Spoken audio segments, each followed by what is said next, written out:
میرے نبی نے فرمایا جس شخص کی بیوی بد اخلاق ہو یہ شوہر نہ تو اسے سمجھائے اور نہ تو اسے طلاق دے، میرے نبی نے فرمایا ایسے شخص کی دعا قبول نہیں ہوتی۔ بد اخلاق سے مراد بد زبان، بد لحاظ، بد چلن عورت، اس کا شوہر نہ تو اسے سمجھائے اور نہ ہی تو ایسی عورت کو طلاق دے، میرے نبی نے فرمایا ایسے شخص کی دعا قبول نہیں ہوتی۔ اس سے بڑی تباہی اور بربادی کی بات کیا ہو سکتی ہے کہ بیوی بے نمازی ہو اور مسلمان شوہر اسے یہ بھی نہ سمجھائے کہ تو نماز پڑھ، اسے نماز پڑھنے کی تلقین نہ کرے، اور جب خود نماز نہیں پڑھے گا بیوی کو نماز پڑھنے کی تلقین کیسے کرے گا؟ میرے نبی نے فرمایا جو شخص بیوی کو نماز پڑھنے کی تلقین نہیں کرتا، اگر اس کے گھر میں ایک عورت ہے وہ بے نمازی ہے، فرمایا ایسے شخص کی دعا قبول نہیں ہوتی۔ جس گھر میں بد چلن عورت رہتی ہو، بد زبان عورت رہتی ہو، حضرت علی رضی اللہ تعالی عنہ کا قول مبارک ہے، فرمایا جس گھر میں بد چلن عورت رہتی ہو، بد زبان، بد لحاظ عورت رہتی ہو، فرمایا اس گھر کے کسی بھی شخص کی دعا قبول نہیں ہوتی۔ اگر تم دعاؤں کی قبولیت چاہتے ہو تو پھر اپنے گھروں میں نمازی عورتوں کو لے کر آؤ، پرہیزگار عورتوں کو لے کر آؤ، متقی عورتوں کو لے کر آؤ، جو پانچوں وقت کی نماز ادا کرتی ہوں، قرآن پڑھتی ہوں، دین کا درد رکھتی ہوں۔ ہائے حضرت ابراہیم بن ادہم رحمت اللہ تعالی علیہ کے پاس ایک شخص آیا، کہنے لگا حضرت اللہ تعالیٰ نے خود فرمایا ہے کہ تم دعا کرو میں تمہاری دعا قبول فرماؤں گا، پھر ہم دعا کرتے ہیں اللہ تعالیٰ ہماری دعا ہمارے منہ پہ کیوں مار دیتا ہے، رد کیوں کرتا ہے؟ حضرت ابراہیم بن ادہم نے فرمایا میاں 5 چیزوں کی وجہ سے آج ہماری دعائیں قبول نہیں ہوتی، رد کر دی جاتی، ہمارے منہ پہ مار دی جاتی۔ پوچھا گیا حضرت وہ 5 چیزیں کون کون سی ہیں؟ حضرت ابراہیم بن ادہم نے فرمایا میاں ہم نے اللہ کو تو پہچانا مگر اس کا حق ادا نہیں کیا، ہم اللہ کو مانتے ہیں مگر اللہ کی نہیں مانتے، کاش کہ ہم اللہ کو ماننے کے ساتھ ساتھ اللہ کی بھی مان لیتے، یہاں سے دعا نکلتی بعد میں قبول پہلے ہوتی۔ نمبر 2، ہم قرآن پڑھتے ہیں لیکن اس پر عمل نہیں کرتے، کاش کہ ہم قرآن پڑھنے کے ساتھ ساتھ اس پر عمل بھی کر لیتے، یہاں سے دعا نکلتی بعد میں قبول پہلے ہوتی۔ نمبر 3، ہم مدینے والے آقا سے محبت کرتے ہیں، ہم رسول سے عشق کرتے ہیں، محبت کرتے ہیں مگر اس کی سنت پر عمل نہیں کرتے، کاش کہ ہم اس کی سنت پر بھی عمل کر لیتے، یہاں سے دعا نکلتی بعد میں قبول پہلے ہوتی۔ نمبر 4، ہم ابلیس کو شیطان مانتے ہیں مگر ہم سارے شیطان کی مان رہے ہیں، رحمان کی تو کوئی مانتا ہی نہیں، ابلیس کو شیطان مانتے ہیں مگر ہم سب شیطان کی ہی مان رہے ہیں،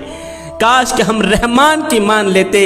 یہاں سے دعا نکلتی بعد میں قبول پہلے ہوتی۔ نمبر 5، ہم اپنے عیبوں پر پردے ڈال کے دوسروں کے عیب اچھالنے کی کوشش کرتے ہیں، کاش کہ ہم دوسروں کے عیبوں پر پردے ڈالتے، یہاں سے دعا نکلتی بعد میں قبول پہلے ہوتی۔ فرمایا جس گھر میں بد چلن عورت رہتی ہے، بد لحاظ عورت، بد کردار عورت، بد اخلاق عورت رہتی ہے، اس گھر کے کسی بھی افراد کی دعا قبول نہیں ہوتی۔ حضرت علی رضی اللہ تعالی عنہ نے فرمایا دنیا کی سب سے بڑی بدترین اور بدبخت عورت ہے وہ جس کا شوہر اسے اس کی بد اخلاقی کی وجہ سے اسے طلاق دے دے، نماز نہ پڑھنے کی وجہ سے اسے طلاق دے دے، دین کی دوری کی وجہ سے، دین کا درد نہ رکھنے کی وجہ سے اسے طلاق مل جائے، دنیا کی سب سے بڑی بدترین اور بدبخت عورت ہے وہ۔ ایک شخص حضرت عمر فاروق رضی اللہ تعالی عنہ کے پاس اپنی بیوی کی شکایت لے کر جا رہا تھا، بیوی کی شکایت لے کر ایک شخص حضرت عمر فاروق رضی اللہ تعالی عنہ کے گھر میں گیا، جب آپ کے دروازے پر پہنچا اس شخص نے سنا حضرت عمر فاروق رضی اللہ تعالی عنہ کی بیوی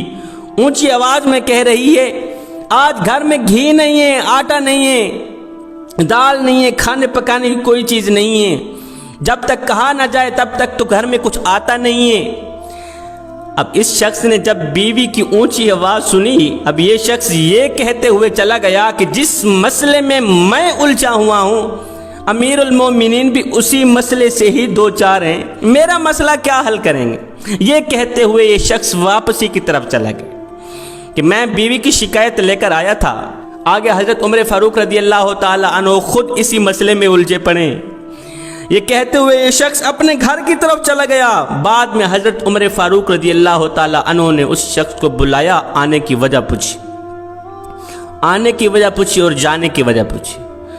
اس نے کہا حضرت آنے کی وجہ یہ تھی، بیوی کی شکایت لے کر آیا تھا کہ جاؤں امیر المومنین کو شکایت سناؤں۔ جانے کی وجہ یہ تھی، آپ کے دروازے پہ کھڑا ہو کر میں نے سنا آپ کی بیوی اونچی آواز میں کہہ رہی تھی گھر میں آٹا نہیں ہے، یہ نہیں ہے، وہ نہیں۔ میں نے سوچا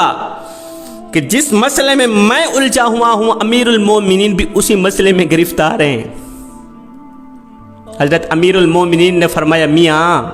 میری بیوی کے اندر چند خوبیاں ہیں جن کی وجہ سے میں اسے درگزر کر دیتا ہوں، اس کی ہر خطا معاف کر دیتا ہوں۔ وہ میرے آگے اونچی آواز میں بولتی بھی ہے تو میں اسے معاف کر دیتا ہوں، اس کے اندر چند خوبیاں ہیں۔ پوچھا گیا حضرت وہ کون سی چند خوبیاں ہیں؟ امیر المومنین نے فرمایا ایک تو وہ میرے لیے جہنم کی آگ سے بچانے کا ذریعہ ہے، دوسری اس نے آ کے میرا ایمان مکمل کیا ہے، جب میں گھر سے نکلتا ہوں وہ میرے مال کی حفاظت کرتی، میرے بچوں کی دیکھ بھال کرتی، جب میں گھر آتا ہوں میرے کپڑے دھوتی، مجھے کھانا بنا کے دیتی، میرے گھر کے برتن مانجتی، میرے گھر کی صفائی ستھرائی کرتی، مجھے جوتا پالش کر کے دیتی، میری بھی نوکری کرتی، میرے بچوں کی بھی نوکری کرتی۔ یہ خوبیاں ہیں جن کی وجہ سے میں اسے معاف کر دیتا ہوں۔ اب یہ سن کر وہ شخص اتنا شرمندہ ہوا، بے ساختہ بول اٹھا حضرت یہ خوبیاں تو میری بیوی کے اندر بھی ہیں،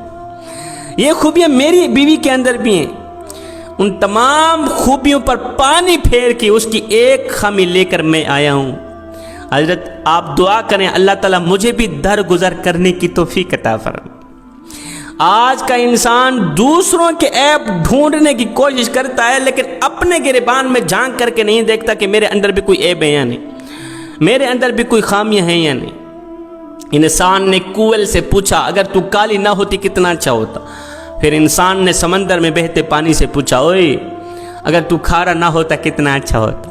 پھر انسان نے ایک دن گلاب کو اٹھایا تلی پہ رکھا، پوچھنے لگا اوئے اگر تیرے اندر یہ کانٹے نہ ہوتے تو کتنا اچھا ہوتا۔ تینوں بول اٹھا انسان اگر تیرے اندر دوسروں کے عیب ڈھونڈنے کی عادت نہ ہوتی تو کتنا اچھا ہوتا۔ میں دعا کرتا ہوں مالک ہمیں حق سچ بولنے کی توفیق عطا فرما۔ اگر تم چاہتے ہو کہ تمہاری ہر دعا قبول ہو، رد نہ ہو، تو پھر خدارا اپنے گھروں میں پاک اور پاکیزہ عورتوں کو لے کر آؤ، نمازی عورت سے شادی کرو، پرہیزگار عورت سے شادی کرو۔